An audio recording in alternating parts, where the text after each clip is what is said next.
In the fundamental beliefs about the spirit of prophecy, it says, we believe that the gift of prophecy was manifested in the life and writings of Ellen White. It is required belief.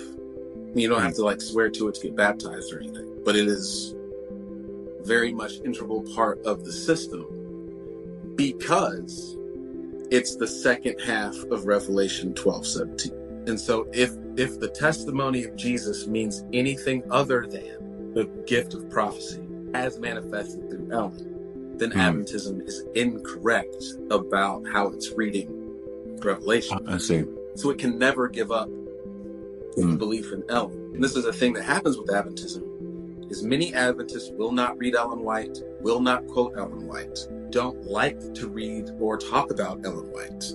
Really?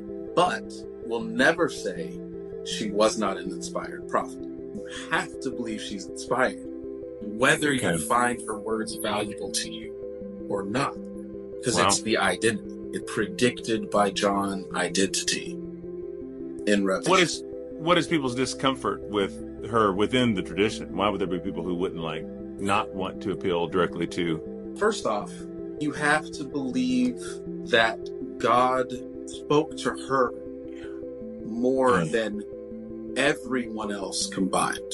The volume that she wrote of things she said God showed her is larger than any single biblical author's contribution to the canon by far. She's got 100,000 pages of manuscripts. Wow. And for 70 years, he was visiting her in dreams, whisking her off to heaven, to other planets. One of the issues, I think, for me, was she was shown a lot of things that matched scientific understanding of her day. God showed her what a science book would have shown her. I see. But the science books were wrong. The reason Adventists are Sabbatarians are actually because of a sea captain named Joseph Bates. And he was this massive astronomy guy.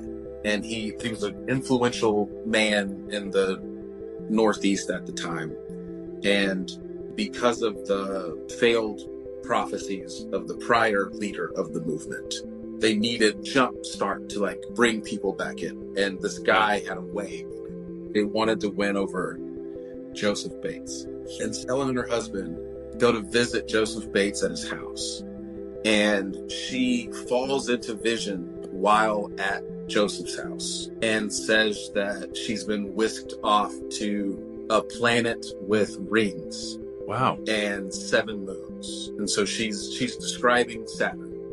Okay. And then she describes Jupiter. She doesn't say them by name, but she says that they have the number of moons that we were aware of them having at the time.